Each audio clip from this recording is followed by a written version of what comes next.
Now, it's been a while, but hopefully you'll still remember Mrs. Drover, who toward the end of her day in London went round to her shut-up house, the one that she left to go live in the country where they weren't getting bombed constantly. And she went to look for several things she wanted to take away, things that she could bring back to her family.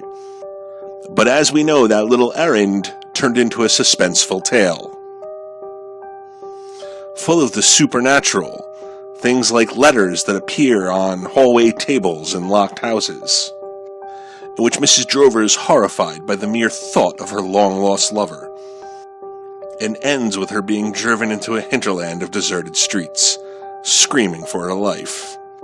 You'll remember that we talked about the fact that there was a great deal of ambiguity in the ending to this story, and that there were several ways this ambiguity could have been cleared up. By being more specific. Being vague gives us too much room to interpret things in different ways. By adding more information. Simply leaving things out makes us fill in those blanks. And by continuing the story past its current ending.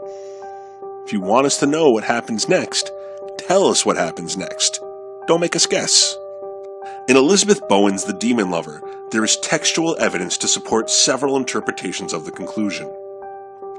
Is the taxi driver her former lover who was once lost but now back for revenge? Or did he really die in the war and this is his ghost haunting her? Is it an unrelated psychopath? Or is Mrs. Drover the one who has lost her mind? Could it be a real demon? Or did Mrs. Drover die in the Blitz, and this is her confused spirit wandering her former home? Or was it something else altogether?